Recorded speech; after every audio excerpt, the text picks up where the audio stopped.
Hello and welcome to Clear Minds and Self Healing. My name is Aso, and I want to start by thanking all my returning subscribers. And I want to encourage you, if you're watching for the first time, to subscribe and turn on the notification button. Join us in this channel. We share content every Saturday morning around social work, social sciences, counseling, therapy, psychology, and all the human sciences intervention strategies, methods, topics. That's my area of expertise, and my own personal experiences and relationships also come in. We also use other people's experiences and everyday issues to reflect on and to learn from on this channel. And the last 2 weeks, we've been talking about trauma, healing, and recovery. And this is the third phase of that series. So we've already done the first reflection one, which is really how you see yourself in those bitter, angry, explosive moments where we said that healing is not really possible because you're hurting too much, you're drowning in those emotions, and there's no clarity and room for healing at those times. And sometimes people will buy courses because of the overwhelm of those situations and do things in those moments and then come out saying that it didn't work, but because you were not ready. And then last week, we talked about the 5 stages of grief to really evidence what crisis or trauma means and how you go through those stages and how you can understand how you're feeling, why you're feeling that way, and where you are in your situation that you're dealing with. And by heartbreak, we clarify that it can be grief, it can be child loss, it can be health, it can be breakdown, it can be stagnation, anxiety, insecurities, and whatever you're struggling with. There's no measurement here for what impacts you. Now, today we are coming at a point where you've already reflected, you've gotten to a point of acceptance. You know what's wrong with you. You know where the impact is coming from. Now what?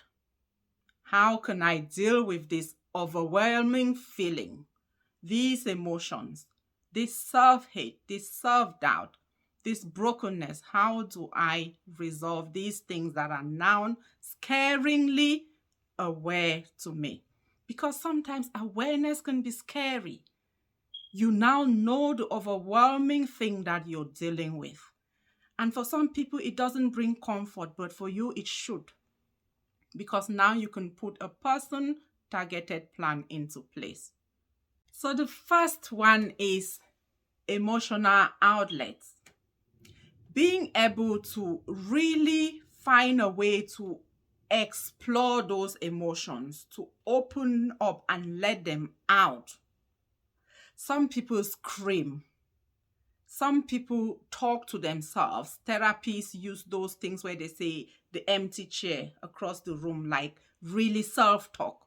Because remember, you're trying to bring yourself back into you, to reclaim that denial, that person who disappeared away from their reality in the aim of coping with that difficult situation.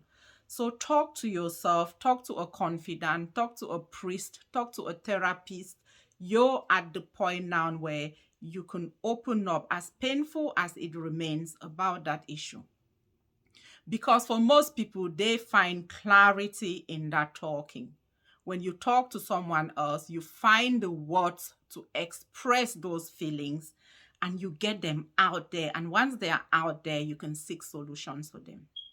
Sometimes you even find clarity from their feedback to you or just explaining things to them.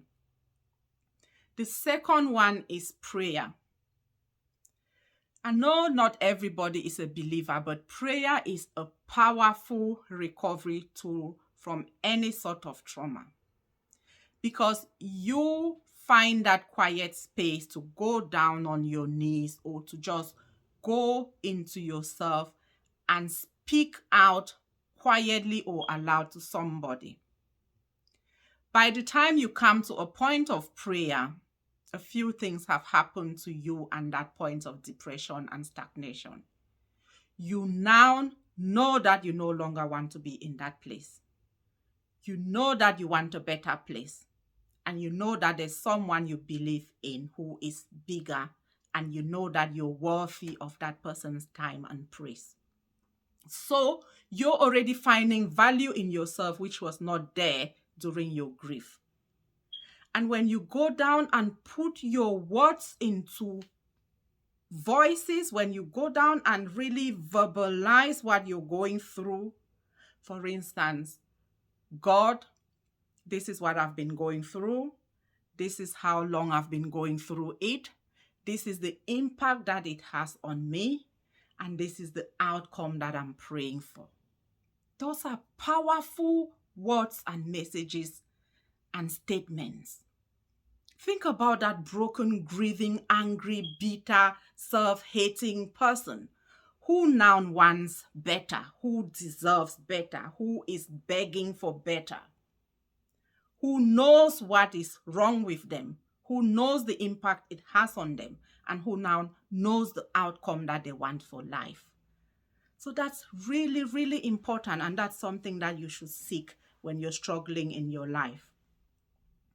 The other thing that you can do that's really, really possible or positive for your healing is forgiveness. And there's a reason why I've brought forgiveness into the third stage of your healing, because you must not take this for granted. When you're spiraling in denial and anger and bargaining and depression, there's no way you can look into forgiveness. And sometimes people come to you and asking you to do this and do that in those stages, and you're not there. You're too angry, you're too bitter, you don't even believe in some of those things. And when you get into acceptance, it means perspective. It means that the blinds have come down to you, and you possibly see that there could be some mistakes, there could be some misunderstanding, or there is wrongdoing, but the wrong is done, the pain is there, the impact is there. And then what? You want to come out of that bitterness, and so there is potential for forgiveness at that stage.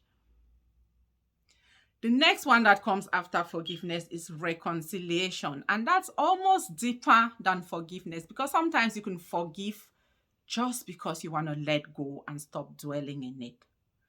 But reconciliation is a deeper acceptance of that situation. Now you're connecting with different aspects of yourself to begin with. Remember, some of the crisis ends up with self-hate and self-blame, and the guilt that you're carrying about how you could have been healthier, how if you had treated that pregnancy better, it may have ended differently. If you had been nicer to that person, the relationship may not have ended. Your health, and whatever you're dealing with, you've been thinking in all the possible scenarios that you could have done differently. But reconciliation means you've come to a point of realization that whether you were right or wrong, the thing is done. The person is dead, but you're still here now. So how do I work with me in accepting the strengths and the weaknesses and moving on, accepting my life after that issue, accepting the possibility of joy after that sorrow? That's your reconciliation stage. It starts with you. The different emotions, components, strengths, weaknesses, self-hate, self-love, it starts from within. And then it goes without. Those people that you blamed, those people that you pushed away, those people who had contrary views with you, you can use a different perspective to see those people through a different lens now that you're coming out of that blind trauma. So you potentially reconcile with them. Sometimes it's just agreeing to disagree. You still don't like what they did. You still don't really want to be great friends with them, but you're at peace. You understand in a different level from where you were in your pain. And so reconciliation is also really important, because you're coming to terms with a lot of things that did not exist in your grief or trauma. And then we have meditation. Meditation is also something that takes you into that inner place for you, inner place of connection with you, inner place of acceptance of your new circumstances, your new identity, and the realities that are around you. And that's why people find it really important, like mornings before they start their days and evenings before they go to bed, to take those moments of reflection and meditation, because that's when you elevate the things that are in your mind to the forefront so that you can seek solutions for them. And then there's critical questioning. Ask those important questions to yourself. What is it that I'm struggling with? How does it impact on me? What do I need to solve this issue? How will my life look like when this issue no longer exists? Will I be more confident? Will I be happier? Will I be more active? Will I be healthier? Because those are the questions that will help you tailor the intervention that you need to resolve those specific issues. And make sure that you narrow them down to maybe 3 really important areas, because us humans can have an endless list of issues that we want to resolve, and then it becomes overwhelming. So pick a few targeted questions, really narrow them down, and really ask yourself, what are your strengths? What are your weaknesses? What do you already have that can help you towards those solutions? And what do you need to learn or to gain from external factors to build those things in you? And then finally, use your affirmations. What is an affirmation? These are positive statements that help you to address negative emotions or negative thoughts. So you have to craft these so that they can move you from a place of weakness to that of strength, from a place of self-hate to that of love, from a place of doubt to that of belief. And again, they're linked to those critical questions that you've asked yourself. Be very careful that you don't start using affirmations when your mind is still hurting and bitter, when you're still in anger or denial, because you will be crafting affirmations that are for negative or self-impacting reasons. If you think about it, if you're in the bargaining stage, you're trying to figure out how to save that issue, how to explain away that issue, your affirmations will not be positively impacting. So this is why they are more positive and more effective at the stage where your awareness has been created. You know that this thing has happened. You know the impact it's had on you. And now you can create targeted affirmations which will help you towards your desired outcomes.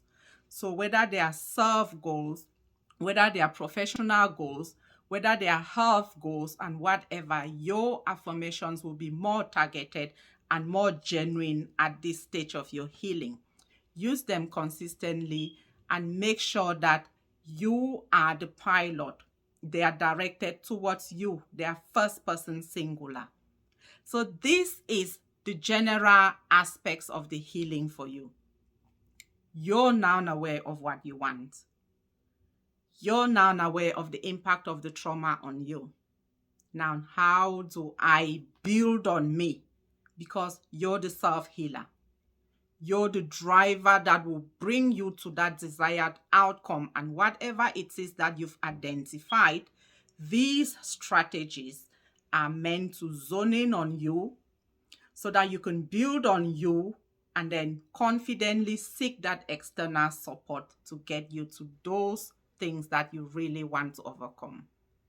I really hope that you can be able to do this consistently. Find a support buddy, someone that you can reference with, someone that can check in on you. But above all, keep this going. Everybody will come out of this stage at different points, and everybody's will gain their strength at different levels. But do this consistently and you find that you're able to stand up again, you're able to take another step, you're able to grow your own confidence, the love in you, the belief in you, and that is really what will take you to those higher heights that whatever crisis or trauma have ripped you away from.